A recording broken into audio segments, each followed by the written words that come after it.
Chapter 5, The Power of the Church. The big question: what practices in the Middle Ages show the influence and power of the church? It is 6:00 a.m. The church bells are ringing to welcome the day and to summon you to church. The early morning sunlight illuminates the stained glass windows. Sometimes at daybreak you attend a church service before starting work. You pray often, and your life is anchored to the church. Stained glass windows in La Sainte-Chapelle in Paris, France, built in the 1200s. It may be possible for us to understand just how important the Christian church was to most Europeans in the Middle Ages.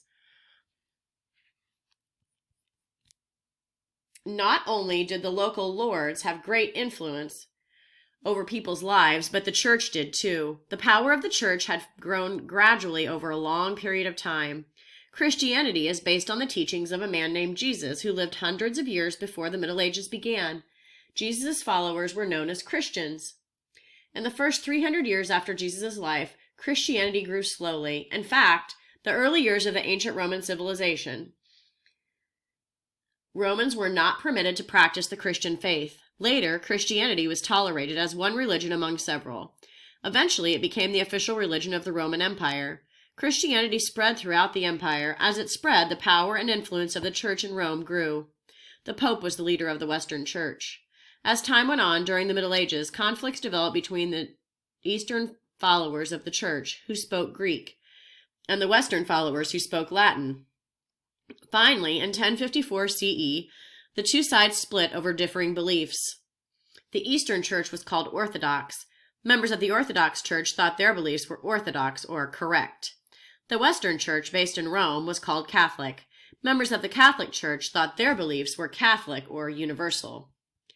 Under the Roman Emperor Constantine the Great, Christianity was accepted as one of several religions in the Roman Empire. The two Christian churches that emerged during the Middle Ages still exist today.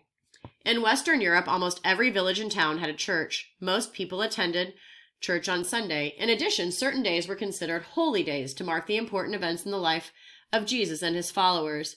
People did not work on these days, but instead went to church. For some holy days were feast days, and other holy days were days of fasting. Christmas, an important Christian holiday, was a time for feasting or celebration. The 40 days before Easter, another Christian holiday, were a time of fasting called Lent. Architects and craftsmen in the Middle Ages built beautiful churches to express their love for God. New engineering skills enabled stonemasons to create a style of architecture that later became known as Gothic. They built tall towers, arches, rose windows, and spires. Sometimes it took hundreds of years to complete a great medieval cathedral. Here we have Catholic in the Western Church, Latin-speaking, Orthodox, the Eastern Church, Greek-speaking. And our key down here says that red represents the Western Church, purple represents the Eastern Church, and then there is a central city which is marked by this circle and the dark circle in the middle. Holy shrines dedicated to people who played an important role in the history of Christianity were scattered across Western Europe. These shrines were usually places where religious figures had been killed or buried, or where miracles were believed to have happened. Most Christians hoped to go on at least one journey or pilgrimage to visit one of these shrines in their lifetime.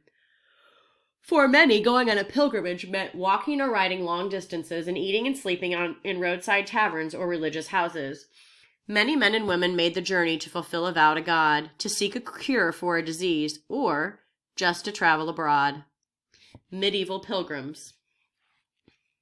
Oh, and this is the Chartres Cathedral down here. Monks were men who chose to live apart from society and to devote their lives to the church. They spent their lives in monasteries, working on the land, studying and praying. Monks were often the most educated people in Europe, especially in the early part of the Middle Ages. A monastery was a building or collection of buildings that housed monks. Monasteries were usually contained with high walls that provided a certain amount of protection. Senanque Abbey in Provence, France, was founded in 1148 CE. Women also joined the church. Women who devoted their lives to the church were called nuns.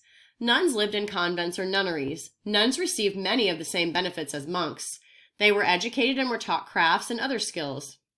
As the church grew in power and influence, it became very wealthy. The church raised taxes and it owned land. People who held powerful positions within the church often came from wealthy noble families. They gave large amounts of money to the church. The church also influenced political decisions and supported or opposed kings. Not only powerful people gave money to the church, all Christians were required to pay 1/10 of their earnings to the church. This payment was known as tithe. A painting from the 1400s shows nuns kneeling in prayer.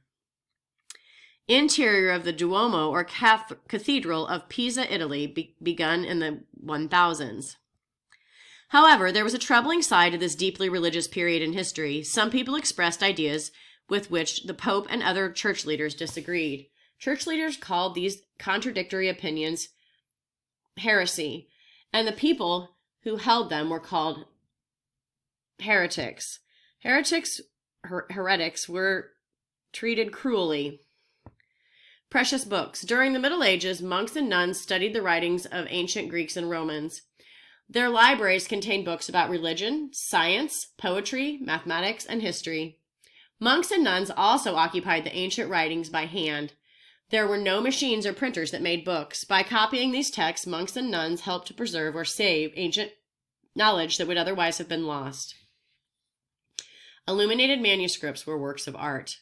In the late Middle Ages, the higher social classes who could read and even write owned their own prayer books, such as the Book of Hours. These prayer books were read at different times of the day. In addition to prayers, the books included biblical texts, calendars, hymns, and painted pictures. Many of the books produced by monks and nuns contained exquisite art and design features. After the Middle Ages, as a result of Johannes Gutenberg's invention of the printing press around 1450 CE, more affordable books were produced. These printed books began to replace the beautiful handmade books and made these original manuscripts even more rare. Page from Book of Hours, created in the early 1400s for John, Duke of Berry, in France. If you were a monk. Young boys like you are often given to a monastery. Even a serf can become a monk. Therefore, if you are not destined to become a craftsman or a merchant, becoming a monk is a good option. Life within a monastery certainly is hard. However, you are assured of a place to sleep, clothing, food, medical care, and an education. Your training will take many years. When you start your training, you are called a novice, another word for beginner.